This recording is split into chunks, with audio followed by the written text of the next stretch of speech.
Hello and welcome to Daily Dose Radio, a 5-minute-a-day podcast studying the Psalms verse by verse, recorded here in the dining room of the Bible Bistro, located in Sharonville, Ohio.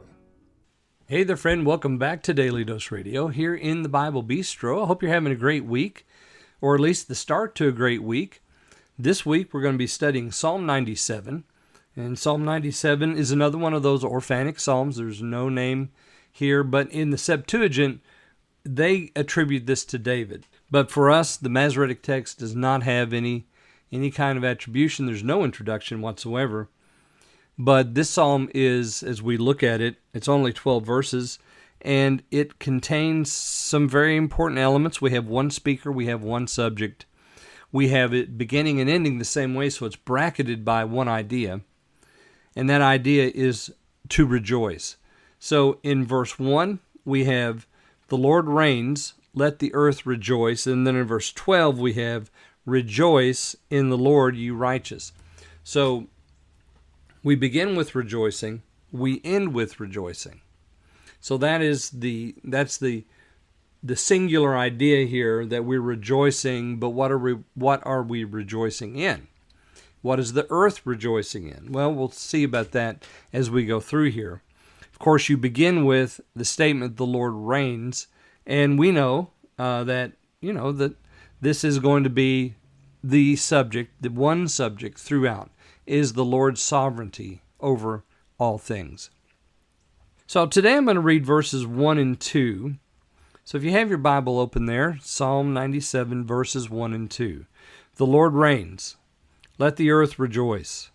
Let the multitude of the isles be glad thereof. The clouds and darkness are round about him.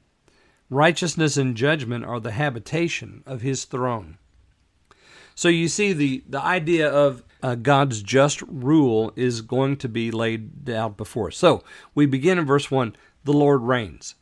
Here is his sovereignty. He reigns. This is a statement of fact. There's no question about this. The Lord reigns.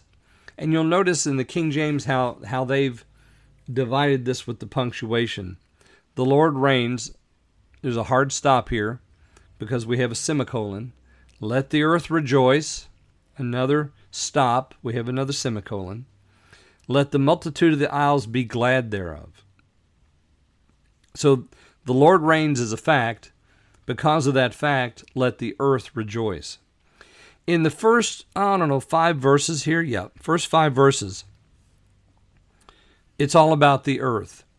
We have the earth and the isles in verse 1, clouds, darkness, the world in verse 4, the earth in verse 4, and the whole earth there in verse 5. So the entirety of creation is called to an account and is asked to rejoice in the Lord because he reigns. The clouds and darkness are round about him. Righteousness and judgment are the habitation of his throne. Notice that we have another throne idea. The Lord reigns. He has a throne. And of course, we've seen this idea of the throne so many times in the Psalms, and we see it again in the book of Revelation. We see the Lord seated upon a throne. There in Revelations chapter 4 and 5 and so forth throughout the book. Actually, the throne scenes in the book of Revelation nicely divide the book of Revelation up for us. Here we have it, his throne. What is the habitation of his throne? Righteousness and judgment. He does right, friends. He reigns, and because he reigns with righteousness and judgment, let the earth rejoice. Clouds and darkness are round about him. You can't see him. He surrounds himself with clouds and darkness, and so we rejoice in that as well.